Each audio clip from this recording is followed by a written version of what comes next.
This meeting is being recorded. La Bible nous recommande quoi que nous fassions en parole ou en acte. Nous le faisons toujours au nom de notre Seigneur et Sauveur Jésus-Christ. Prions. Éternel Dieu, nous te bénissons, nous te rendons grâce encore, Seigneur Dieu, pour ce jour que tu nous donnes encore, Seigneur Dieu, de partager ta parole, de nous édifier, car c'est ce que tu nous demandes de faire. Tu nous recommandes, Seigneur Dieu, de nous exhorter chaque jour aussi longtemps que l'on puisse dire aujourd'hui. Merci, Seigneur, de nous remplir, de nous exhorter avec cette parole, de nous conduire jusqu'à la fin et surtout que la gloire et l'honneur te reviennent à toutes choses dans nos vies. Et c'est dans le nom puissant de notre Seigneur et Sauveur Jésus-Christ que nous t'avons prié. Amen. Amen. Amen. Gloire à Dieu. Donc aujourd'hui, nous allons partager un grand enseignement en ce qui concerne la puissance de la résurrection. Ouais, un peu ça, c'est le thème de l'enseignement aujourd'hui, c'est la puissance de la résurrection. Nous avons reçu un esprit de puissance et de force, mais cet esprit aussi également est là pour ressusciter la mort, c'est-à-dire nous ramener à la vie. Donc, raison pour laquelle le texte principal, c'est dans Ézéchiel chapitre 37. Ézéchiel 37, sur la puissance de la résurrection. Ceci fait partie de notre processus de délivrance. Parce que n'oublions pas, la foi, c'est un processus et on renouvelle l'intelligence dans divers domaines. Pas peut-être pas peut-être le même jour ou bien pas peut-être au même moment, mais Dieu nous donne de ressusciter notre vie dans tel ou tel autre domaine. Parce que dans tel domaine, on peut peut-être être au top avec la parole de Dieu, mais dans l'autre domaine, la situation peut être toujours catastrophique ou désastreuse. Donc, raison pour laquelle quand nous crions à Dieu, Dieu justement agit par le biais de sa puissance. Donc, Ézéchiel 37, la main de l'Éternel fut sur moi et l'Éternel me transporta en esprit et me déposa dans le milieu d'une vallée remplie de séments. Et l'ossement ici, c'est l'image, ça c'est l'esprit de la mort, ça c'est l'esprit de mort, ou un peu, ça c'est les ossements, les cadavres, l'ossement de mort. Et déjà, pour commencer, c'est en général, comment est-ce que Dieu procède? Il utilise toujours un vase. C'est à travers ce vase qui opère sa puissance, bien qu'il déverse sa grâce. Donc, dans le cas d'espèce, c'est Ézéchiel. L'Éternel me transporta en esprit et me déposa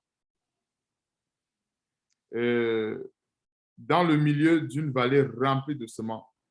Donc, les ossements ici, c'est une image de l'esprit de mort que nous pouvons voir. Dans verset 2, il me fit passer auprès d'eux tout autour, et voici, ils étaient fort nombreux à la surface de la vallée et ils étaient complètement secs. Voyons un peu. Donc, cette mission qu'Ézéchiel a reçue du Seigneur, c'était pour apporter la vie là où il n'y avait pas la vie. C'est aussi quelque part le rôle du Saint-Esprit que nous avons. C'est comme ça que Dieu manifeste la puissance de la résurrection. Et c'est cette même puissance qui s'est manifestée avec Lazare par notre Seigneur Jésus-Christ. Parce que quand nous voyons Jean chapitre 11, la Bible nous montre que Lazare était mort et qu'il sentait déjà. Alors, par la puissance de Dieu, nous voyons que Dieu ramène tout ce qui était mort, bien tout ce qui était mort, par exemple, dans la vie d'un chrétien, à la vie. Un peu. Et c'est quelque chose qui est bien important à comprendre. C'est pour nous faire comprendre que peu importe ce qu'on puisse traverser, nous avons tout simplement à remettre tout entre les mains du Seigneur. Le Seigneur peut ressusciter, peu importe, que ce soit le domaine marital, que ce soit la santé, parce qu'il peut y avoir des chrétiens qui n'ont pas toujours une santé de fer, mais il faut toujours se dire que, comme la Bible dit dans Romains chapitre 8, Si l'Esprit de Christ habite en nous, alors il nous donnera aussi la vie à notre corps mortel. Et comme je disais tantôt, c'est un processus parce que Dieu peut donner la vie. Un exemple sur le plan marital, mais sur le plan de la santé, ça reste encore comme une épreuve. Ça ne veut pas dire que Dieu est incapable, par exemple, de nous guérir. Non, c'est une épreuve de foi. Alors, lorsqu'on aura suffisamment de foi pour être guéri de tel ou tel autre problème, Dieu va envoyer la guérison. Donc, ça, c'est un bon élément à comprendre sur la puissance de la résurrection que nous allons voir se manifester ici avec Ézéchiel. Verset 2. Il me fit passer auprès d'eux, c'est-à-dire auprès des ossements desséchés, tout autour, et voici, ils étaient fort nombreux à la surface de la vallée et ils étaient complètement secs. Donc, il n'y avait aucune vie en ces eaux. Verset 3. Il me dit, fils de l'homme, ces eaux pourront-ils revivre? Je répondis, Seigneur éternel, tu le sais. Il me dit, prophétise sur ces eaux et dis-leur, ossements desséchés, écoutez la parole de l'Éternel.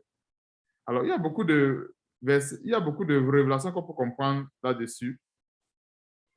Pensons-nous que les eaux, c'est-à-dire que quelque chose de physique peut écouter, bien peut avoir les oreilles pour écouter. C'est sûr que c'est impossible, mais comprenons qu'il y a un spirituel très profond qui est caché derrière cette prophétie. Lorsque Ézéchiel prophétise en disant ossements desséchés. Les chrétiens peuvent représenter les ossements desséchés, c'est-à-dire desséchés dans le sens où la mort a tellement gagné la vie, a tellement gagné la vie, que ce soit la vie conjugale, gagné la vie spirituelle, à telle enseigne que plusieurs se sont refroidis. Si nous voyons un peu. Or, quand nous persévérons dans la parole de Dieu, bien quand nous avons la foi en Dieu, à un moment donné, nous devons croire que Dieu peut nous ressusciter. Dieu peut ressusciter la foi qu'on avait, par exemple, avant. Imagine un chrétien qui a perdu le zèle et qu'il est complètement mort. Il faut qu'il ait la foi que s'il se repent, Dieu va ressusciter la foi qu'il avait avant. Ressusciter le premier amour qu'il avait avant, le zèle. C'est-à-dire ce dégoût du péché, là. Il y a certains qui en ont perdu. C'est sûr que ce n'est pas toujours évident de garder ce premier amour. Ce n'est pas évident parce que nous avons chacun pour sa part, nous avons des difficultés, nous avons des épreuves. Il peut arriver que ça baisse, ça monte, que ça diminue et pour d'autres que ça meurt. Mais nous devons croire au Seigneur que Dieu peut ressusciter cela en nous. Alors, cette prophétie nous enseigne beaucoup de choses, non seulement sur la puissance de résurrection, mais aussi également sur la foi que nous devons avoir envers Dieu, qu'on ne doit pas désespérer. Peu importe la situation qu'on peut traverser, peu importe, nous devons savoir que Dieu peut changer tout à notre profit. Mais si nous avons la foi, bien sûr, si nous avons la foi, c'est toujours conditionnel. Dieu ne va pas le faire parce qu'il veut démontrer qu'il est puissant, parce que non. Dieu va ressusciter nos vies tout simplement parce qu'on a démontré un intérêt à vouloir recevoir cette puissance. Parce que si le chrétien ne démontre pas d'intérêt pour recevoir la puissance de Dieu, alors il ne le recevra pas. Si nous voyons un peu, donc, voici une grande prophétie telle que nous voyons, verset 4. Il me dit, prophétise sur ces eaux et dis-leur, ossements desséchés, écoutez la parole de l'Éternel. Donc, j'ai ouvert une parenthèse ici en disant que pour comprendre mieux la puissance de la résurrection, que le thème de cet enseignement, les eaux, normalement, ne peuvent pas écouter, ils n'ont pas d'oreilles. Mais ça, c'est l'image des chrétiens, c'est l'image d'un peuple qui a perdu la vie, qui a perdu la foi, qui sont découragés. Et quand nous voyons Ézéchiel ici, c'est qui? C'est le prophète de Dieu, c'est la bouche de Dieu. Et il est le canal par lequel Dieu envoie la bénédiction. C'est pour ça que Dieu a mis dans la parole de Dieu plusieurs leviers pour pouvoir déverser sa grâce, déverser sa puissance. Lorsqu'une personne est malade, comme la Bible le dit, qu'il voit les anciens et que les anciens prient pour lui et La Bible dit la prière du juste guérira le malade. Il y a beaucoup d'éléments où Dieu accomplit cette parole, ce que nous voyons. Vous voyez un peu. Quand un ancien prie peut-être pour quelqu'un qui a les ossements desséchés sur le plan de la maladie, et que Dieu manifeste la puissance de la résurrection, c'est toujours cette prophétie que nous voyons en œuvre. Ça, nous voyons un peu. Parce que souvent, quand nous lisons les prophéties, quand nous méditons sur les prophéties comme ça, nous devons mieux le comprendre. Nous devons mieux comprendre ces prophéties dans la grâce. C'est-à-dire que ces prophéties continuent à être d'actualité. Ce n'est pas toujours sous la même forme, mais sous la forme de la grâce, nous voyons tout que cette prophétie continue à être d'actualité. Parce que n'oublions jamais, Dieu reste unique et il ne change pas. De la même façon qu'il a utilisé Ézéchiel pour prophétiser sur les ossements desséchés, et qu'on va voir par la suite que ces ossements desséchés vont retrouver la vie, de la même façon, Dieu aussi également va pouvoir la puissance de la résurrection, que ce soit par le canal de X ou Y, pour que justement on retrouve la vie, ou le zèle, ou la foi. Par exemple, pour certains qui ont perdu la foi depuis longtemps. Ça, nous voyons un peu. Donc, verset 5. Ainsi parle le Seigneur, l'Éternel, à ces eaux. Voici, je vais faire entrer en vous un esprit et vous vivrez. Je vous donnerai des nerfs. Je ferai croître sur vous de la chair. Je vous couvrirai de peau et je mettrai en vous un esprit et vous vivrez. Et vous saurez que je suis l'Éternel. Donc, encore une fois de plus, il n'y a rien de plus précis pour mieux comprendre la puissance de la résurrection. Ce que Dieu peut faire en nous par la vertu du Saint-Esprit est vraiment grand. Parce que regardons comment est-ce que Dieu dit au verset 6, je donnerai des nerfs, on parle des ossements desséchés. Alors, si on peut comprendre que Dieu peut donner la vie à des ossements desséchés, maintenant donc, imagine une personne qui a une simple maladie. Il est vivant. Eh bien, la personne est vivante. Une simple maladie peut-être qui la menace. Ça veut dire que la personne, déjà en écoutant ou bien déjà en méditant sur ce verset, la guérison est même déjà là. Est-ce que vous pouvez comprendre? Quand on parle souvent de la délivrance, c'est ça. C'est que tu lis une parole, tu lis la parole de Dieu, mais la parole t'ouvre tellement les yeux à telle enseigne que tu comprends que ton problème n'est même plus un problème, mais que ton problème est tout simplement une solution.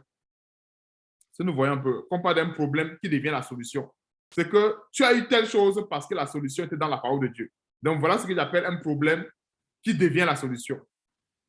Parce que n'oublions pas, tout ce que nous traversons, c'est parce que Dieu sait qu'il y a une solution. Dieu ne peut pas nous laisser porter un fardeau qui est au-dessus de nos forces. Ça, oublions cela. Il ne le fera jamais, il ne peut pas le faire. Donc, si nous avons un fardeau dans nos vies, c'est parce que quelque part, Dieu veut manifester cette puissance qui est la puissance de la résurrection. Et c'est ce que nous voyons encore une fois de plus ici. Donc, je vous donnerai des nerfs, je ferai croître sur vous de la chair, je vous couvrirai de peau, je mettrai en vous un esprit et vous vivrez et vous saurez que je suis l'Éternel. Je prophétisais. Encore une fois de plus, le serviteur de Dieu, il exécute tout ce que son Dieu dit.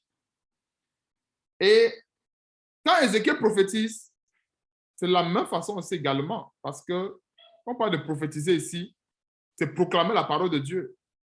Ça, nous voyons un peu, parce que la parole de Dieu à nos lèvres est une prophétie. Et c'est façon on peut comprendre ceci. Je prends un exemple. Un chrétien qui est tourmenté par les esprits impurs, tourmenté par la maladie, tourmenté par les problèmes, la parole qui sortira de sa bouche, c'est une prophétie. Par exemple, on vous dit, je prophétisais. Aujourd'hui, quelqu'un peut peut-être penser qu'il faut forcément être prophète pour le faire. Non. Il ne faut pas forcément être prophète pour le faire. La parole de Dieu, c'est une prophétie. Parce que quand il prophétise là, il ne sort pas autre chose que la parole de Dieu. Il n'invente pas des paroles. C'est la parole de Dieu qui sort. Donc, c'est pour nous faire comprendre que quand nous sommes dans cette situation, nous devons avoir la parole de Dieu près du cœur. Et c'est cette parole-là qui va nous guérir. Parce que souvent, plusieurs ont figé la délivrance, par exemple, sur imposition des mains, sur si, il faut aller voir. Non. Si nous avons la parole de Dieu et que nous croyons à cette parole, alors elle est là pour nous délivrer. Cette parole va nous délivrer. Donc, quand nous voyons le verset 7 qui dit « Je prophétisais », ça ne veut pas forcément dire qu'il faut entrer dans un contexte où il faut forcément être prophète pour prophétiser sur les ossements desséchés dans nos vies. Si nous avons une situation qui ressemble à cette situation des ossements desséchés, nous devons aussi également prophétiser en proclamant la parole de Dieu. Nous sommes dans une situation où, comme on dit souvent, Satan nous montre le désespoir. Très souvent, c'est ça. Satan est champion pour ça. Il nous montre le désespoir. Il nous montre tout ce qui est mauvais. Alors, qu'est-ce qu'il faut faire? À ce moment, il faut prendre la parole de Dieu et la proclamer. Dis à Satan que Dieu a plutôt dit ceci. Il ne va pas me délaisser. Dieu a dit qu'il va prendre soin de moi. Peu importe la situation dans laquelle je vais être, Dieu sera avec moi. Voilà comment est-ce qu'un chrétien peut prophétiser dans sa vie. Prophétiser afin d'apporter la lumière dans son cœur. Nous voyons un peu. Donc, c'est ça, prophétiser. Je prophétisais selon l'ordre que j'avais reçu. C'est ça que je disais tantôt. Quand Ézéchiel prophétise, ce n'est pas sa parole. Si nous comprenons un peu, c'est ça que je disais tantôt, que quand nous prononçons la parole de Dieu, on oublie même que ce sont des déclarations, c'est la prophétie qui sort. C'est ce que Dieu a donné dans la parole de Dieu. Et c'est pour dire que en prophétisant ainsi, ça permettra que l'esprit de mort ou la mort qui veut gagner ou qui a gagné nos vies, la mort va s'en aller. Parce que qu'est-ce qui fait que la mort reste ou bien que tout ce qui peut être des désastreux dans nos vies reste? C'est parce que quelque part, le chrétien peut se décourager et commencer à croire que c'est ce que l'ennemi montre qui est vraiment ça. Est-ce que nous voyons un peu? Donc, c'est bien important que nous comprenions ce détail. Comme la Bible dit dans 3 Jean chapitre 2, je souhaite que tu sois en bonne santé et que tu prospères comme prospère l'état de ton âme. Il y a plusieurs miracles que nous voyons dans la Bible où la santé est le souhait premier de notre Dieu. Dieu souhaite que nous soyons en bonne santé. Donc, c'est pour dire que c'est quelque chose qui est non négociable.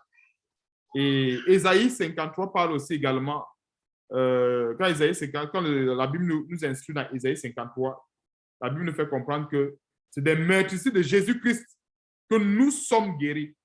Est-ce que nous voyons un peu? Alors, et quand nous regardons le temps qui est employé chez Ésaïe, quand il dit c'est des meurtrissures que nous sommes guéris, c'est pour nous faire comprendre que c'est quelque chose qui est un acquis. Ce n'est pas quelque chose qu'il faut encore chercher les moyens pour comprendre. C'est que si nous comprenons que les meurtrissures de Jésus-Christ, que c'est par ces meurtrissures que nous sommes guéris, si nous croyons à cela, alors nous sommes guéris. Et quand il dit alors nous sommes guéris, ça ne veut pas dire que la chair ne fera pas mal. Il faut bien que comprenne ce détail. Parce que la chair et tout le reste, toutes ces composantes, ce sont les composantes terrestres. Alors, quand nous avons tout ceci, nous devons tout simplement confesser la parole de Dieu. Dieu qui voit l'intérieur de notre cœur, qui voit notre foi, lui va, à coup sûr, notre Dieu n'est pas un menteur, prédisposer toutes ces bénédictions spirituelles qui sont, ou bien qui nous a donné d'avance dans sa parole. Parce que quand on parle des bénédictions spirituelles, ce sont ces bénédictions qui sont attachées à l'obéissance de la parole de Dieu. Ce sont des bénédictions spirituelles. Donc, verset 7, je prophétisais selon l'ordre que j'avais reçu. Donc, c'est ça qui m'a permis d'ouvrir cette parenthèse. Ézéchiel n'a pas prophétisé, en fait, selon sa volonté, selon son cœur, selon... C'est ce que je voulais dire tantôt, que quand nous proclamons la parole de Dieu, ce n'est pas notre parole. Ce n'est pas nous qui avons écrit la Bible. Ce n'est pas un chrétien qui a écrit la Bible. Quand nous proclamons la parole de Dieu, c'est cette parole que Dieu nous a donnée comme épée. Donc, selon l'ordre que j'avais reçu, et comme je prophétisais, il y eut un bruit, et voici se fit un mouvement, et les eaux s'approchaient les uns des autres. Je regardais, et voici, il leur vint des nerfs, la chair crue, et la peau les couvrit par-dessus, mais il n'y avait point en eux un esprit. Regardez un détail sur cette puissance. Alors, Ézéchiel a prophétisé. On voit le premier élément qui s'accomplit, c'est-à-dire les nerfs, la chair, la peau, les couvrit, mais il n'y avait point d'esprit en eux. C'est pour nous enseigner quoi? La persévérance dans la prière. Si nous voyons un peu. Ce n'est pas parce que nous avons prié aujourd'hui ou que nous avons prié 2, 3 fois que la délivrance va venir une fois. Non. Ça se fait en 2 temps. Or, regardons au début, Dieu a dit ceci. Retournons un peu. Quand Dieu a donné sa parole, on voit qu'il a donné en un morceau. Il me dit, prophétise, verset 4, Ézéchiel 37, verset 4. Nous sommes en train de voir la puissance de la résurrection. Il me dit, prophétise sur ces eaux et dis-leur aux semences de sécher, écoutez la parole de l'Éternel, verset 5. Ainsi parle le Seigneur, l'Éternel, à ces eaux, voici, je vais faire entrer en vous un esprit et vous vivrez. Je vous donnerai des nerfs. Je ferai croître sur vous de la chair. Je vous couvrirai de peau. Je mettrai en vous un esprit et vous vivrez et vous saurez que je suis l'Éternel. Alors, quand le Seigneur donne tout le carnaval de la prophétie à Ézéchiel, on voit qu'il n'y a pas d'interruption. Est-ce que nous voyons un peu? Il dit, voilà, et c'est ça en fait l'image de la parole de Dieu. Il faut bien que nous comprenions bien ce détail. Si. Quand nous voyons les promesses dans la parole de Dieu, il n'y a pas de timing. Dieu ne dit pas que non, je vais faire ceci en 1 semaine, l'autre je vais faire en 2 semaines, je vais faire en 3 semaines. Non, Dieu ne dit pas ça. Dieu dit seulement que celui qui a la foi comme un grain de sénévé, il dira à cette montagne, ôte-toi de là et va te jeter à la mer, et la montagne va aller se jeter à la mer. Mais concrètement parlant, Dieu, un chrétien peut dire à la montagne, ôte-toi et va te jeter à la mer. La montagne, la montagne va être ôtée de ce lieu, mais n'ira pas directement à la mer. Un autre jour, Dieu va encore dire, prophétise encore, amène cette montagne à tel endroit. Parce qu'en fait, quand Dieu donne le carnaval, il donne le carnaval de A à Z. Mais le temps appartient à Dieu. Ça, c'est ce que nous devons comprendre. Le temps et les moyens et les voies, tout cela appartient à Dieu. Dieu a gardé cela comme un mystère. Donc, c'est pour ça que quand nous voyons, la guérison, les ossements, chez l'autre, ça va se faire en 1 semaine. Chez tel frère, ça va se faire en 2 semaines. Chez tel frère, ça va se faire en 1 mois. Chez tel frère, ça va se faire en 10 ans. Mettons même 10 ans, 30 ans. On a même vu les bénédictions. On a même vu les miracles qui sont passés dans la Bible. Un boiteux qui était boiteux depuis la naissance. Et le Seigneur le savait. Le Seigneur était assez impuissant pour ne pas délivrer le boiteux à l'âge de 5 ans, à l'âge de 10 ans, à l'âge de 15 ans, à l'âge de 20 ans. Il a fallu qu'il soit mature. Il a fallu que le temps passe pour que Dieu, justement, le guérisse. Donc, nous devons intégrer tous ces facteurs que je suis en train de donner, que nous sommes en train de voir. Nous devons intégrer tous ces facteurs dans la délivrance, que ce soit la manifestation de la puissance de la résurrection. Nous devons intégrer ces facteurs. Et c'est en intégrant même ces facteurs même qu'on est guéri. Est-ce que nous voyons un peu? Ce n'est pas forcément en attendant que ça se manifeste. Parce que souvent, on peut être... Parce que très souvent, c'est comme ça que ça bloque. Ou bien c'est comme ça que très souvent, le processus de la guérison ou la délivrance peut bloquer chez un chrétien. C'est parce qu'il veut voir cela accompli là. Et ça bloque. Pourquoi? Parce que Dieu peut-être a prévu que ça se passe comme avec Ézéchiel. On a vu dans le verset 4 au verset 5, le verset 4, 5, 6, Dieu a donné un carnaval direct. Dieu n'a pas dit, tu vas d'abord prophétiser la première fois, la chair va faire ci, après tu vas encore prophétiser, l'esprit va venir. Dieu n'a pas dit ça.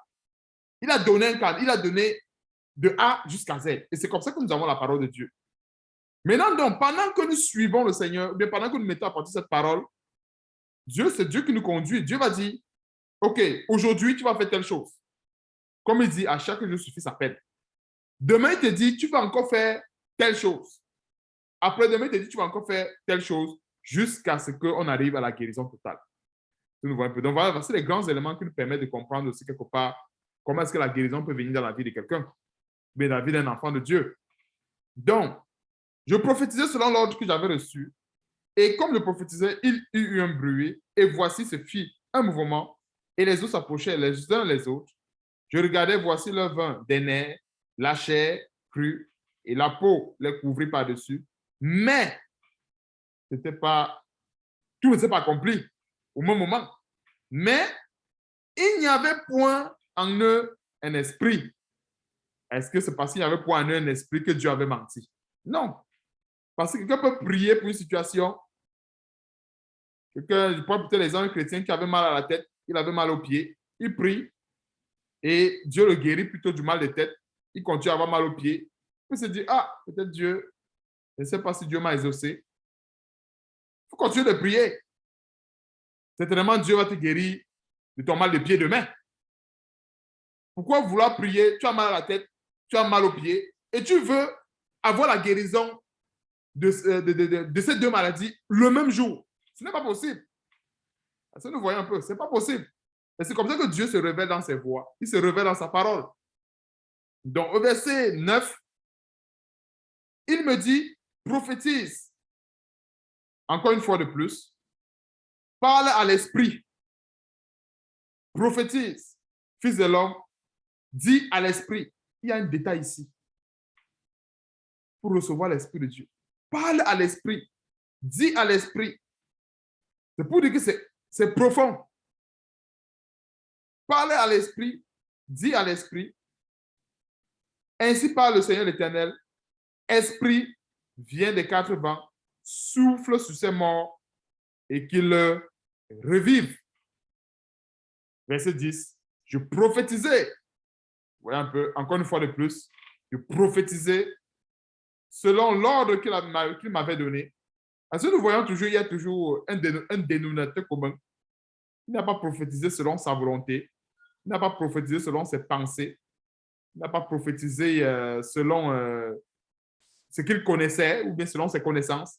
Il a prophétisé selon l'ordre que Dieu lui avait donné. Ça nous permet de comprendre qu'à un moment donné, Dieu nous donnera aussi également de proclamer telle parole dans nos vies. Et c'est ça qui va aller débloquer telle ou telle situation. C'est pour ça qu'on doit se laisser conduire par l'esprit et non la chair. Ce n'est pas pour rien que Dieu aussi a dit au verset 9, parle à l'esprit, parle à l'esprit. Nous sommes esprits à un moment donné. Nous devons traiter tous nos problèmes spirituellement parlant. Et le parle à l'esprit veut tout simplement dire, chrétiens, n'écoutons pas la chair. Il ne faut pas écouter la chair. Ça, nous voyons un peu. Parle à l'esprit. Il n'est pas dit parle à la chair. Parle à l'esprit. Si nous voulons expérimenter cette puissance, la puissance de la résurrection, la puissance de Dieu, nous devons aussi également parler à l'esprit. Je prophétisais selon l'ordre qu'il m'avait donné et l'esprit entra en eux et il reprit vie et il se tint sur leurs pieds. C'était une armée nombreuse, très nombreuse. Comme je disais tantôt, on parle des ossements desséchés qui n'avaient point de vie. On arrive à un deuxième point, après une prophétie, à la peau, au nez qui recouvre ces ossements. Après la deuxième prophétie, selon la parole de Dieu, bien sûr, on a maintenant la délivrance complète. Ceci nous démontre la suffisance, quelque part, que la délivrance dans la vie d'un enfant de Dieu peut se faire sur ce plan. Je ne dis pas que ça ne peut pas se faire une fois. Ça peut se faire une fois. Mais Dieu est souverain. Peut-être pour un enfant, pour une autre personne dans le monde, ça va se faire 4 fois. Donc, si Dieu a permis que Ézéchiel prophétise 2 fois, pour nous deux personnes, ça va être peut-être 3 fois. Ne pensons pas que ça va être 2 fois, toujours 2 fois comme ça a été à Ézéchiel. Non, il n'y a pas eu règle fermée là-dessus. Mais ce que nous pouvons comprendre de cela, c'est que à chaque jour suffit sa peine. Donc, la première chose à comprendre, c'est que nous devons marcher selon l'esprit et non selon la chair, être fidèles à la parole de Dieu, et c'est Dieu qui nous donnera les paroles justes, les prophéties justes, les déclarations justes au moment donné, ou à un moment donné pour que nous puissions proclamer cela. Parce que si on n'est pas fidèle à la parole de Dieu, on ne pourra pas avoir ces déclarations justes, bien ces paroles justes pour nous délivrer lorsque le moment se présentera. Alors, le dernier point, on arrive à la délivrance. On parle d'une armée nombreuse, très nombreuse. Comme je disais ceci, ça peut être l'image. Un frère peut avoir reçu ce message et qui est l'image de plusieurs chrétiens qui sont morts, qui sont vivants. Il dit qu'ils sont vivants comme nous sommes vivants là. Mais spirituellement parlant, c'est comme ça que Dieu les voit. Dieu voit les ossements desséchés. Mais ils sont là, ils chantent, ils célèbrent Dieu. Et pourtant, Dieu, quand Dieu regarde ce chrétien, il voit ces ossements desséchés que nous sommes en train de voir dans cet exemple-ci. Donc, ne pensons pas que la vie là, pour nous, une personne qui a envie, c'est cette personne-là, c'est ce chrétien-là qui vit spirituellement parlant. Ce n'est pas ce chrétien qui vit avec la chair, non. Pas, pour nous, ce n'est pas ça. Nous sommes spirituels. Quand nous regardons aux choses spirituellement parlant, le chrétien qui a envie, c'est celui-là qui a l'Esprit de Dieu en lui. Et ces ossements desséchés, ça c'est l'image des chrétiens qui ont perdu la foi depuis longtemps, qui sombrent dans leur péché, sont devant le Seigneur comme les ossements desséchés. Maintenant donc, si ces derniers ne se repentent pas, n'ont pas la foi que Dieu va ressusciter leur foi, ressusciter leurs ailes, ça va être alors la mort pour toujours. Si nous voyons un peu. Donc, il faut avoir la foi que même si notre vie ressemble à des ossements desséchés, Dieu va ressusciter cette vie si nous avons la foi. Et c'est ce que nous sommes en train de voir et c'est le but de cet enseignement. Dieu, certainement, peut-être ne le fera pas une fois, peut-être pas 2 fois, comme c'est le cas d'Ézéchiel. Il peut le faire 4 fois, 5 fois, même 10 fois. Mais ce n'est pas le nombre de fois qui importe. Je veux bien qu'on comprenne ce détail. Ce n'est pas le nombre de fois qui importe, c'est-à-dire le nombre de fois qu'il faut prier ou prononcer la parole de Dieu qui importe. Mais ce qui importe, c'est de garder la foi, garder la parole de Dieu près de nos cœurs. C'est ça qui importe. Et une autre personne, Dieu va l'amener à prophétiser peut-être 2, 3 fois. Il va avoir la guérison. L'autre personne, ça va être 5 fois. L'autre personne, ça va être tout simplement 1 fois. Tout cela va s'accomplir.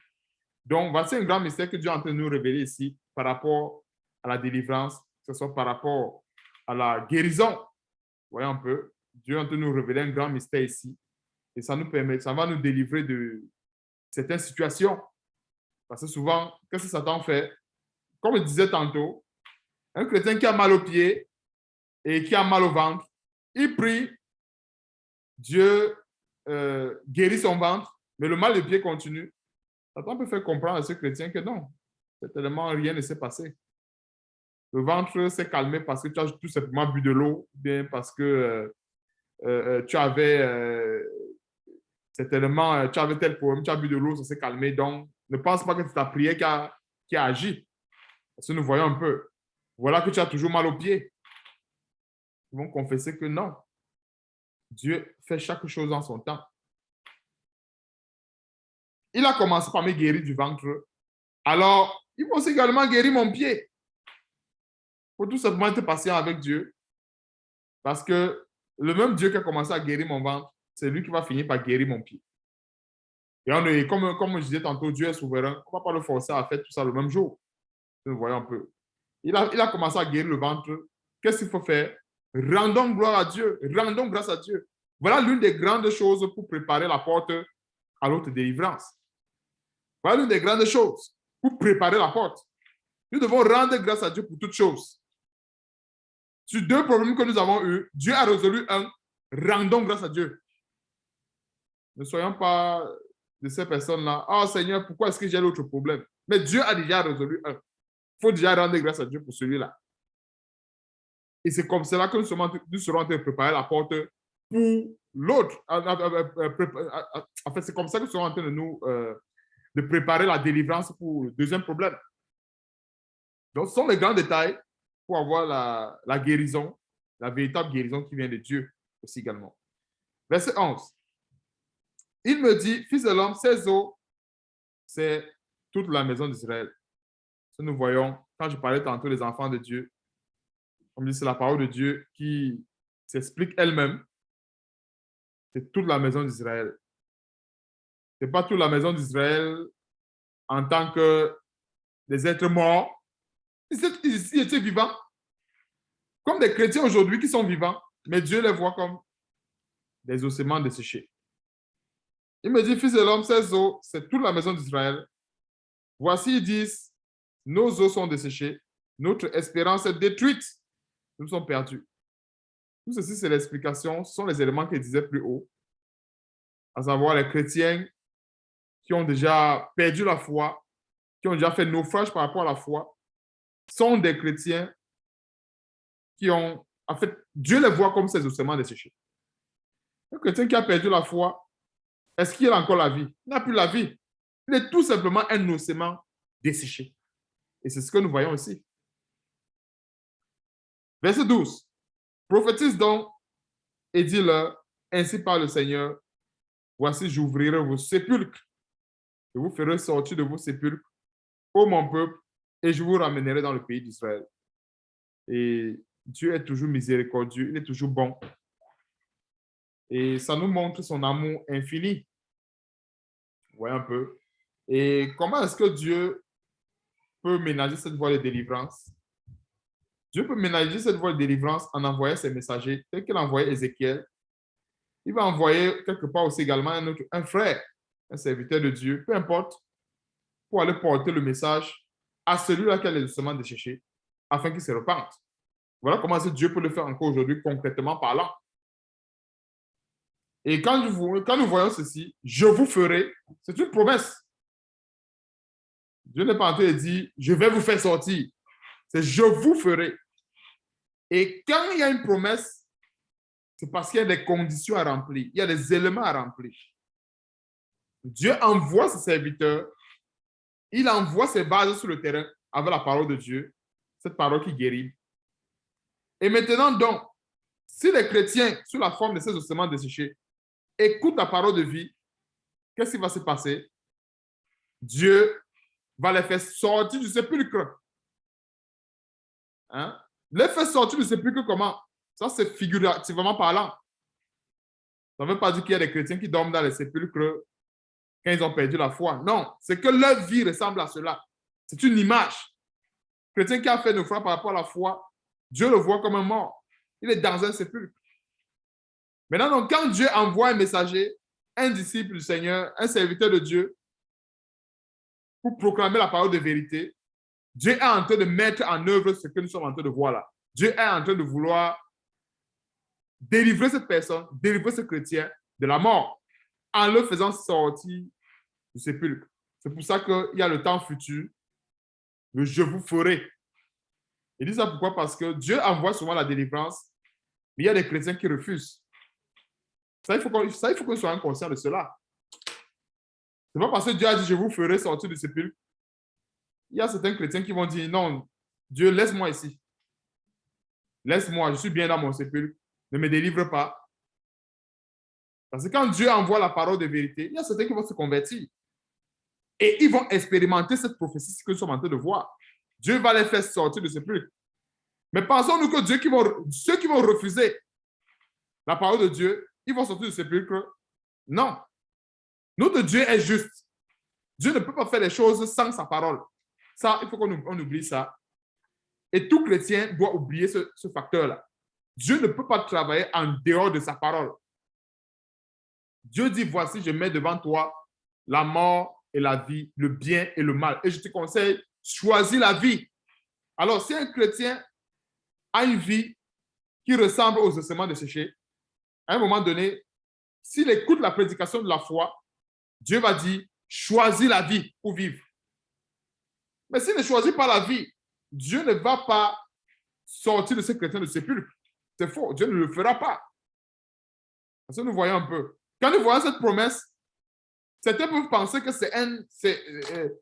c'est déjà acquis. Or, il y a des conditions pour que cette promesse s'accomplisse véritablement. C'est pas parce que Dieu a dit, voici, j'ouvrirai vos sépulcres, je vous ferai sortir de vos sépulcres, ô mon peuple, et je vous ramènerai dans le pays d'Israël. Alors, si on remarque bien, ce n'est pas tout le monde qui sera ramené. Ce n'est pas tout le monde que Dieu va faire sortir de sépulcre. Ce n'est pas tout le monde. Dieu va faire sortir ceux-là, ou bien ces chrétiens-là, qui vont accepter la délivrance, qui vont accepter la véritable parole de Dieu. Ce sont eux que Dieu va faire sortir de sépulcre. Ce n'est pas tout le monde. Et comme je disais tantôt, notre Dieu est juste. Il ne va pas à un moment donné se compromettre avec sa parole de Dieu, avec sa parole, parce qu'il a dit, je vous ferai. Parce que quand on dit je vous ferai, ce n'est pas c'est pas tout le monde, ça ne concerne pas tous les chrétiens. Ça concerne uniquement ces chrétiens-là qui, après avoir écouté la prédication de la foi, ils vont dire, Seigneur, délivre-moi. Alors Dieu va accomplir cette parole. pour ça que c'est bien important de comprendre ces mécanismes et ces leviers parce que quelqu'un peut lire cela et penser que, ah, certainement Dieu, après qu'ils aient été dans cet état, Dieu est venu, il les a délivrés tous. Non. Ceux qui vont écouter la parole, bien ceux qui vont ouvrir leur cœur pour recevoir la vie, vont être délivrés ainsi. Verset 13. Et vous saurez que je suis l'Éternel, lorsque j'ouvrirai vos sépulcres et que je vous ferai sortir de vos sépulcres, ô mon peuple, je mettrai mon esprit en vous et vous vivrez. Alors, quel est le détail qu'on peut comprendre le verset 14? Si on n'a pas l'Esprit de Dieu, on est comment? On est mort. C'est clair. Verset 14. Je mettrai mon esprit en vous et vous vivrez. Ça s'enchaîne. Je mettrai un et vous vivrez directement. L'Esprit de Dieu, c'est l'Esprit de la vie. Encore une fois de plus, c'est pour ça qu'il est impératif de ne pas ignorer ces choses. Parce que c'est ça qui apporte la vie. Et ce n'est pas pour rien que même dans les combats spirituels, qu'est-ce qui met l'ennemi en déroute? C'est l'Esprit de Dieu.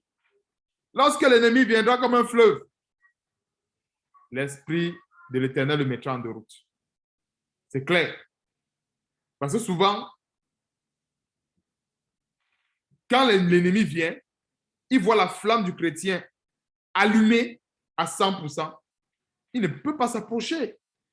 Satan ne peut pas prendre le risque pour se faire brûler. Non, non, non, non, il va fuir. Et comme il est très patient, hein, Satan est vraiment très patient. Très patient. C'est dans le sens où il va aller dans les coins, dans son royaume, attendre la prochaine occasion. Il va dire certainement, j'attends le jour où son feu va baisser et je reviens. Ou il attend le jour où il va se refroidir, je vais revenir. C'est pour ça que nous devons faire attention au péché. Parce que le péché, c'est cet élément-là qui vient éteindre le feu du chrétien. Le feu, là, c'est comme, vous avez vu, et c'est parce que quelqu'un a déjà éteint le feu avec la boue.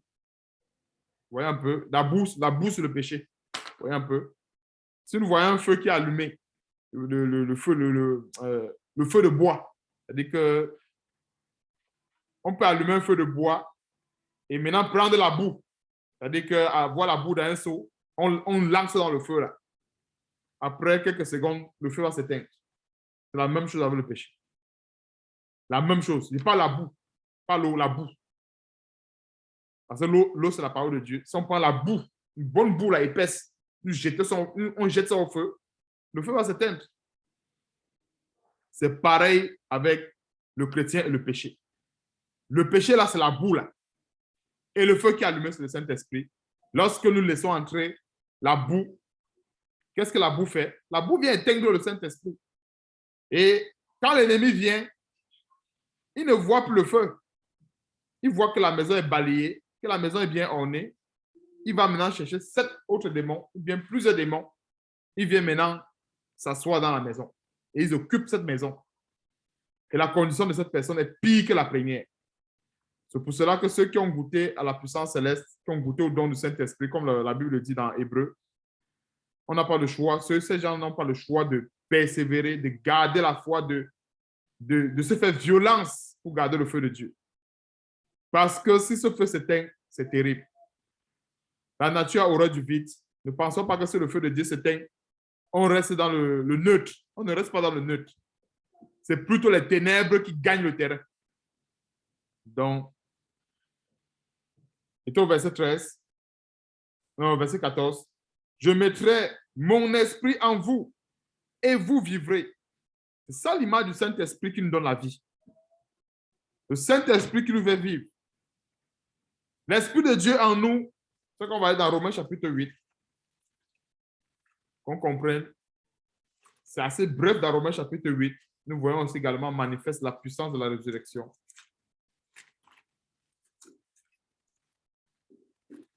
Que ce soit puissant de la résurrection, puissant du Saint-Esprit, c'est la même chose. C'est seulement donner le thème puissant de la résurrection pour le canaliser dans un domaine précis. Et c'est toujours le Saint-Esprit. Parce qu'en fait, c'est avec cette puissance-là que tout se fait.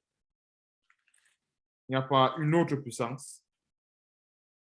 Romains chapitre 8, verset 11. Non, à partir du verset 10, frères et sœurs.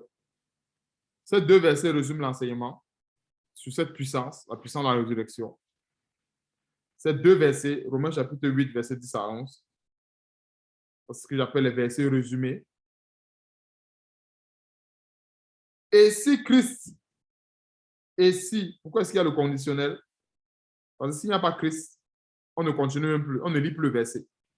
C'est-à-dire que ça, c'est le genre de verset que quand on lit, on doit honorer les conditions.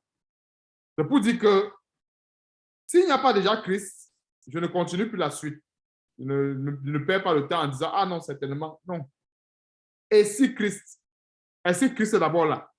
S'il est là, alors je continue.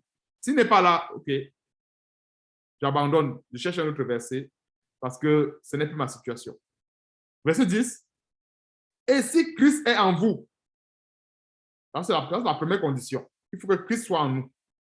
Le corps, il est vrai, est mort à cause du péché, mais l'esprit est vie à cause de la justice. Il faut dire que quand un chrétien a Christ en lui, comme la parole de Dieu le dit, le corps, il est vrai, est mort à cause du péché, mais l'esprit est vie à cause de la justice. Ça, c'est ce qu'il faut retenir. Verset 11. Et si l'esprit, toujours le conditionnel, donc si je veux lire le verset 11 et que le si n'est pas rempli, je ne continue plus parce que le verset n'aura pas de sens. Ça, c'est des bons éléments justement pour comprendre en profondeur ce verset. Et si l'esprit de celui qui a ressuscité Jésus d'entre les morts habite en vous, il faut déjà que ce soit ça. Ne cherchons pas la suite sans avoir le début. Parce que souvent, on est souvent trop pressé. On veut la suite, mais on ne veut pas commencer. Là, il faut commencer. Le verset est clair. Et c'est un verset assez précis. Et si, est-ce que le si est d'abord rempli? Si le si est rempli, d'accord. Mais si le si n'est pas rempli, je m'arrête. Et si l'esprit de celui qui a ressuscité Jésus d'entre les morts habite en vous, celui qui a ressuscité Christ d'entre les morts rendra aussi la vie, c'est-à-dire Dieu, à vos corps mortels par son esprit qui habite en vous. Voici une consolation pour tout chrétien qui a reçu la puissance de l'Esprit Saint. Que c'est pas avoir reçu la puissance du Saint-Esprit, mais il a encore des bobos. C'est le verset qui le dit. Mais est-ce que parce qu'il a encore des bobos, qu'il va se morfondre, commencer à dire, oh, c'est tellement, oh, vraiment, ça va pas, machin. Non. Il faut garder la foi. C'est pour cela qu'il y a eu plein de si. Nous avons vu les si. C'est pas pour rien. Et si l'esprit. Donc, si un chrétien qui est dans ce cas, il va comprendre que ce qu'il a lieu de faire, c'est de persévérer. Parce que Dieu n'est pas un menteur. Je dois chérir l'esprit que Dieu m'a donné afin que cette promesse s'accomplisse. Voici l'héritage que nous avons. On a souvent l'habitude de parler de l'héritage, la parole de Dieu. Voici notre héritage. Les autres ont les jets privés, les autres ont les avions, les autres ont les biens matériels, mais nous avons la parole de Dieu. Voici notre héritage. Et si l'esprit de celui qui a ressuscité Jésus d'entre les morts habite en vous, celui qui a ressuscité, c'est-à-dire Dieu, Christ d'entre les morts, rendra aussi. Dieu ne fait exception de personne. Il a ressuscité Jésus-Christ, notre Seigneur. Il a ressuscité Lazare par notre Seigneur Jésus-Christ.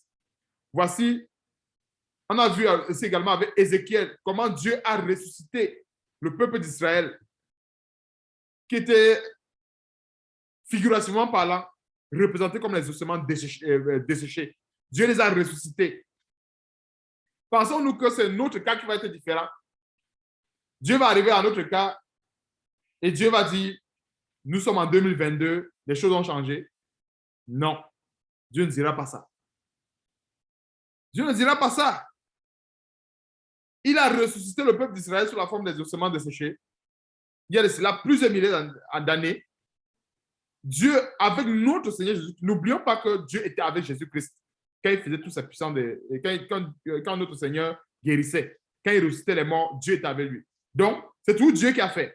Dieu qui a ressuscité Lazare par Jésus-Christ. Dieu qui avait ressuscité plusieurs personnes par Jésus-Christ lorsqu'il était sur la terre. Et Dieu qui a ressuscité encore une fois de plus Étichus par l'apôtre Paul. Connaissons l'histoire de Étichus qui est tombé mort. C'est ça le troisième, c'est sur le troisième ou le quatrième étage. Dieu l'a ressuscité par les mains de l'apôtre Paul. Pensons-nous qu'aujourd'hui, pour notre cas, Dieu va changer, ou bien Dieu dira que nous sommes en 2022. J'ai ressuscité les autres parce que c'était avant, maintenant j'ai changé. Non, Dieu ne change pas. Nous voyons plusieurs exemples de résurrection et à des époques différentes. L'époque d'Ézéchiel n'est pas l'époque de Jésus-Christ. L'époque où Jésus-Christ était sur la terre n'est pas la même époque que l'apôtre Paul. L'apôtre Paul est bien venu après. Et nous avons toujours vu la puissance de la résurrection se manifester. Raison pour laquelle Étichus a été ressuscité par l'apôtre Paul. Maintenant, pensons-nous qu'aujourd'hui, ça va changer? Non. C'est la même puissance. C'est la même. Pas une autre puissance. C'est la même. Que ce soit chez Ézéchiel, Jésus-Christ, l'apôtre Paul, c'est la même puissance que nous avons reçue aujourd'hui. C'est pour ça que nous devons comprendre ces choses. Et si un chrétien dans cette situation, qu'il ne se plaigne pas. Qu'il ne se plaigne pas. Qu'il prenne tout simplement ce verset à cœur, comme la parole de Dieu le dit. Et si l'Esprit de Christ habite en vous, alors Dieu qui a ressuscité Jésus-Christ entre les morts rendra aussi la vie. Dieu ne va pas arriver chez un chrétien aujourd'hui et dire non, nous sommes en 2022, je ne peux plus. Non. C'est le même Dieu, il est le même hier, aujourd'hui, éternellement. Il le fera. Il faut avoir la foi pour le croire. Et quand nous lisons une parole comme cela, en fait, ça c'est le genre de parole qui nous apporte déjà la délivrance. Parce que la véritable délivrance, là, elle commence déjà par la connaissance. Voilà, c'est la véritable délivrance. Je vais donner un exemple pour qu'on comprenne ceci. Imaginons une personne qui ne savait pas que son père avait réservé des grands biens. Prenons cet exemple pour mieux comprendre la véritable, là où la délivrance commence. C'est pour qu'on comprenne là où la délivrance commence. Maintenant, un jour, le notaire arrive, la personne avait tellement de dettes qu'elle ne sait pas comment est-ce qu'elle va payer. La personne souffrait, n'avait même pas de quoi manger, souffrait avec sa famille. Et elle ne savait pas que son père a réservé des grands biens. Maintenant, le notaire arrive dans la maison, trouve la personne en disant, oh vraiment, oh désolé, je t'ai rencontré vraiment trop tard, j'aurais dû te dire ça depuis, mais bon, vraiment désolé, j'ai été empêché par plusieurs situations, patati, patata, voilà. Je suis venu seulement te remettre le testament que ton père a laissé. Voilà, il t'a laissé tel héritage, tel immeuble, tel ceci, tel cela. Je vous assure que cette personne, en écoutant cela, elle est seulement en train d'écouter. Si elle avait faim, la famille disparaît. Ça, c'est une vérité. C'est-à-dire que la famille disparaît. C'est-à-dire que la personne n'a même pas encore vu l'héritage. Le notaire vient seulement dire, voilà, ton père a laissé ci, ton père a laissé ça, ton père a laissé ci. La personne est déjà, c'est-à-dire peu importe, s'il avait même les prêts en banque, le prêt est déjà payé. Juste en écoutant, tout simplement en écoutant l'héritage que son père a laissé. Comprenons que c'est la même chose avec la parole de Dieu. On n'a même pas besoin de chercher à voir cela. Nous sommes spirituels. Un chrétien ne doit même pas chercher à voir cela avant de croire. Non.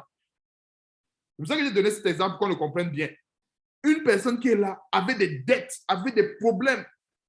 Le notaire est venu un peu plus tard, fait comprendre à la personne que vraiment, oh, désolé, je m'excuse. Ton père, en mourant, par exemple, t'a laissé ceci, t'a laissé cela, t'a laissé ceci, t'a laissé cela. Dès que la personne va écouter ça, ah non, si elle avait faim, immédiatement la famille disparaît. Tous ces problèmes sont résolus à l'instant. Et pourtant, cette personne n'a même pas encore vu où se trouve son terrain. Cette personne n'a même pas encore vu où se trouvent les biens que son père a laissés. La personne n'a pas encore vu, mais elle est déjà guérie. Voilà là où la guérison de la parole de Dieu commence.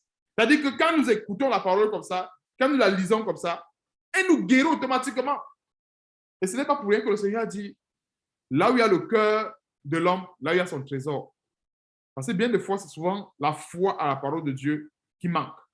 Si nous avons foi à la parole de Dieu, c'est la même chose. Comme je donne l'exemple du notaire. On sait que les notaires, ce sont eux qui légalisent ce sont eux qui font les choses en ce qui concerne l'héritage, et ainsi de suite. Quand tu vois le notaire, tu es sûr qu'il ne vient pas chez toi pour blaguer. Alors, c'est la même chose avec la Bible. Si nous avons pris la parole de Dieu au sérieux et que nous savons que Dieu ne blague pas avec sa parole, quand nous lisons quelque chose, nous savons que Dieu va l'accomplir. Alors, quand nous la lisons, nous sommes automatiquement guéris. C'est-à-dire que le mal part. C'est ça la vraie délivrance. C'est-à-dire qu'on n'a pas besoin de chercher encore de midi à 14 heures ou d'imposition. Non, on n'a pas besoin de ça. Juste cette parole que nous lisons, connaissant que Dieu tient à sa parole, elle nous délivre et elle nous guérit. Donc voilà un bon exemple pour qu'on comprenne la véritable délivrance de la parole de Dieu. Et je vous explique comme cela quelque chose que moi-même j'ai expérimenté. C'est comme ça que la parole de Dieu m'a délivré aussi également. C'est comme ça que j'ai expérimenté la guérison, la délivrance par la parole de Dieu. C'est qu'il y avait des choses qu'à l'époque, je lisais, je sautais comme ça, je survolais. Mais un jour, je reviens, je relis le même verset, je dis, mais est-ce que j'ai déjà lu cette parole? Et quand tu lis, Dieu t'ouvre l'esprit, tu n'as même pas besoin de rentrer même, voir la chose physiquement parlant. La guérison, elle est déjà là. Donc, on va terminer. Mettons au verset 14. Ézéchiel, chapitre 37. Donc, nous sommes dans la puissance de la résurrection. Ézéchiel 37, à partir du verset 1 à 14. Nous sommes au verset 14. Je mettrai mon esprit en vous et vous vivrez. Je vous rétablirai dans votre pays. Alors, il y a un deuxième détail ici qui nous parle de l'héritage. Voyons un peu. Quand un chrétien pêche, quand un chrétien marche en ennemi de la croix, qu'est-ce qui se passe? Il n'est plus établi selon l'héritage. Il n'est plus établi dans l'héritage de Dieu. Ça, nous comprenons un peu. Donc, le verset 14 nous apporte beaucoup de révélations, que ce soit sur le plan de l'Esprit de Dieu, mais que ce soit aussi également sur le plan de l'héritage. Donc, un chrétien qui marche en ennemi de la croix ne peut plus bénéficier des vertus de la puissance de la parole de Dieu. Je vais répéter. Un chrétien qui marche dans le péché, qui écorche la parole de Dieu, il ne peut plus bénéficier des vertus de cette parole. C'est impossible, il ne peut plus. Et c'est pour ça que à ce moment-là, c'est facile de devenir chrétien perroquet parce que la parole qui sort de la bouche, ça n'aura plus d'effet. Parce que si nous prononçons des paroles que nous nous efforçons à écorcher, alors cette parole n'est accompagnée d'aucune puissance. Il n'y a pas de puissance à cette parole. Or, si nous prononçons des paroles que nous honorons, que nous mettons en pratique, alors cette parole est automatiquement accompagnée de la puissance de Dieu. Ça, c'est les grandes clés, justement, pour non seulement garder la foi, mais aussi également pour qu'on ne se séduise pas en disant que non, c'est la connaissance. Parce qu'il y a plusieurs chrétiens qui pensent que c'est la connaissance des versets bibliques qui délivre. Ils se détrompent. C'est la séduction. Ce n'est pas la connaissance des versets bibliques qui délivre. Mais c'est le verset biblique ou la parole de Dieu qui est dans nos cœurs qui délivre. Ou qui apporte la délivrance. C'est celle-là qui est dans nos cœurs. Parce que nous sommes spirituellement parlant à peu près, si on veut comprendre ceci, un peu comme des bibliothèques. Vous voyez un peu comme des bibliothèques. Alors, quand nous voyons la bibliothèque, je prends un exemple. Imagine il y a un problème qui se pose et que la solution, c'est peut-être X. Je donne un exemple comme ça. Maintenant, si le X n'est pas dans notre bibliothèque, qui est le cœur, on ne pourra pas résoudre le problème. Ceci va nous permettre de comprendre déjà les problèmes. Et pourquoi est-ce que souvent, je parle de chrétiens perroquets souvent, c'est que quand la parole de Dieu n'est pas dans cette bibliothèque qui est le cœur, on ne peut pas avoir la solution X qui est le problème, qui est la solution à un problème que nous avons. On ne peut pas. Parce qu'on n'a pas ça dans notre cœur. Alors, à ce moment, le chrétien va aller à la parole de Dieu, dit, il est écrit, il est écrit, mais dans le cœur, la solution n'est pas là. Dieu ne veut pas les exaucer sur la base de ce qui est écrit, entre guillemets, dans la parole de Dieu ou dans le support, mais il va exaucer le chrétien sur la base de ce qui est inscrit dans son cœur, sur la base de sa foi. Ce n'est pas pour rien que le Seigneur disait ceci, ta foi t'a guéri, ta foi t'a guéri. Parce que la foi, là aussi également, c'est dans le cœur. Et le cœur du chrétien, c'est ça, c'est l'intelligence que nous entretenons. Donc, on peut lire un verset et on ne reçoit pas les rétributions de ce verset parce que quelque part, il peut avoir des problèmes. On peut encore avoir des problèmes avec ce verset. On ne pourra pas recevoir. Si nous voyons un peu. C'est pour ça que quelqu'un peut prendre, prie avec telle parole, prononce telle parole, la délivrance ne viendra pas, tout simplement parce qu'il y a des problèmes avec ce verset. Mais si je mettais le verset en pratique, avant même que j'ouvre la bouche, la puissance se manifeste déjà. Avant même que tu ouvres la bouche. Puisque le Seigneur dit ceci. Parce que souvent nous pensons que Dieu connaît. Quand nous voulons prier là, Dieu sait même déjà notre problème. Donc, la proclamation de la parole de Dieu est tout simplement une formalité. Et quand nous proclamons une parole que nous mettons en pratique, c'est le feu qui sort. C'est le feu. Imagine quelqu'un, comme je parlais souvent à l'époque, qui vit avec un esprit impur dans sa maison, dans son cœur, mais il veut chasser cet esprit impur. Ce n'est pas possible. Ce n'est pas possible. Satan se moquera même de cette personne. Il faut bien que la solution X soit dans son cœur pour que la parole de Dieu qui sortira puisse anéantir justement le problème qui sera posé, bien le problème qu'il voit dans sa vie. Donc, que Dieu soit loué. C'est ici que je termine l'enseignement. Que Dieu soit loué pour toutes choses. Et vraiment que Dieu nous donne de veiller sur nous-mêmes. Parce que quand nous voyons les choses ainsi, quand nous voyons un enseignement comme cela, c'est tout simplement parce que Dieu voudrait nous encourager dans la marche chrétienne. Dieu ne voudrait pas qu'on se décourage. Dieu ne voudrait pas qu'on reste là sur place, on baisse les bras parce qu'il y a tel problème, il y a telle situation. Dieu voudrait qu'on persévère dans sa parole, qu'on continue de croire en cette parole et c'est comme ça qu'on va avoir la délivrance. Donc, ne soyons pas de ces chrétiens qui deviennent à un moment donné comme les ossements desséchés. Parce que quand nous voyons les ossements desséchés ainsi, c'est l'image des chrétiens qui n'ont plus la foi ou qui ont fait naufrage par rapport à la foi. Ce sont eux qui sont sous la forme des ossements desséchés. Or, quand nous sommes comme cela, on ne peut pas recevoir une bénédiction de Dieu. On ne peut pas. On ne se trompe pas. On ne peut pas. Il faut bien que Dieu nous ressuscite. Et le deuxième point, qu'il nous rétablisse dans notre pays. Notre pays ici, c'est où? C'est le ciel. Parce que quand on voit notre pays, plusieurs chrétiens, certains chrétiens vont penser que c'est le pays, en fait, que c'est le charnel. Non. Ne trompons-nous. Le pays de tout chrétien, notre cité, c'est le ciel. Quand Dieu dit, je vais vous rétablir dans votre pays, il s'agit de nous rétablir sur le plan céleste, de nous rétablir sur le même plan avec Jésus-Christ, comme le dit Éphésiens chapitre 2, verset 6. Donc, Dieu soit loué pour cet enseignement et que toute la gloire et l'honneur lui reviennent. Amen.